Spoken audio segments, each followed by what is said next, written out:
రాజకందుకూరి గారు విదేశీ సినిమాలపై 100% టారిఫ్ విధిస్తూ ట్రంప్ నిర్ణయం ఇంకా రేపటి నుంచి అమల్లోకి రానుంది.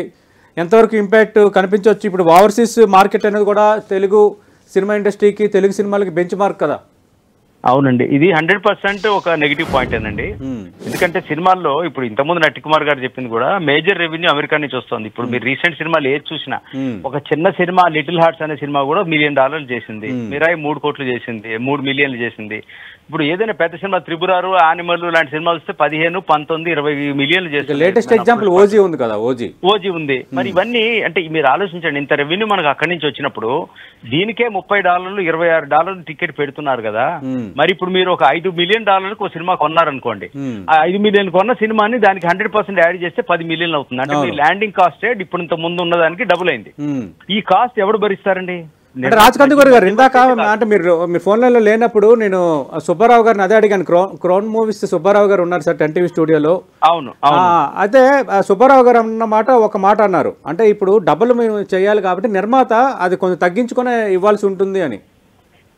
అంటే నిర్మాత తగ్గించుకోవడం అంటేనండి, ఇంత ముందు కన్నా ఒక 20%, 10% తగ్గించగలరు. కానండి ఇప్పుడు సినిమా మనం తయారు చేసిన సినిమా 100 కోట్లు అయితే 100 కోట్లు మనకి రెవెన్యూస్ ఫిక్స్ అయిపోయి ఉంటాయి ఆల్రెడీ.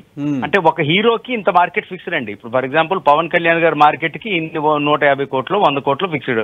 ఓ చిన్న ఇంకొక మిడిల్ హీరో రేంజ్ హీరోకి ఒక మార్కెట్ ఫిక్స్డ్. వీళ్ళకి తగ్గట్టుగానే ఓవర్సీస్ రేట్లు, తగ్గట్టుగానే ఓటీటీ రేట్లు ఫిక్స్ అయి ఉన్నాయి.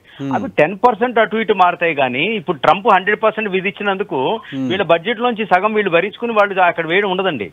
ఇవన్నీ 100% పెట్టే వాళ్ళు కాస్ట్ కి యాడ్ చేయాల్సిందే. యాడ్ చేసిన కాస్ట్ కస్టమర్ అంటే వ్యూయర్ కొద్దిగా అయినా భరించాల్సిందే. అదే సార్, అదే అంటున్నాను నేను. ఇప్పుడు పెట్టే వాళ్ళు భరించాలంటే ఫర్ ఎగ్జాంపుల్ కి సుబ్బారావు గారు ఉన్నారు, ఎగ్జాంపుల్ తీసుకుందాం. ఏదో ఒక రాజా సాహిబ్ సినిమా వస్తుంది, దాన్ని సుబ్బారావు గారు తీసుకున్నారు అని అనుకుందాం. ఇప్పుడు 100% టారిఫ్ ఉండటం వల్ల నిర్మాత నేను తగ్గను, మీ ముందు మనం ఫిక్స్డ్ రేట్కి ఇస్తానంటే ఇప్పుడు ఆ బడ్డెని భరించడానికి ఆయన సిద్ధంగా ఉండాలి కదా. లేదు, ఆయనకి ప్రాఫిట్ రావాలంటే ఆటోమేటిక్ అక్కడ టికెట్ రేట్లు పెంచాలి. ఇప్పటికే $30 వరకు అమ్ముతున్నారు, ఇంకేదంతా పెంచగలుగుతాము అని సుబ్బారావు గారు చెప్పారు ప్రారంభంలో. భరించాల్సిందండి, తప్పదు. ప్రేక్షకుడు భరించనాటి నాడు, భరించలేని నాడు ఇది 100% సినిమా మీద ఇంపాక్ట్ చూపిస్తుంది.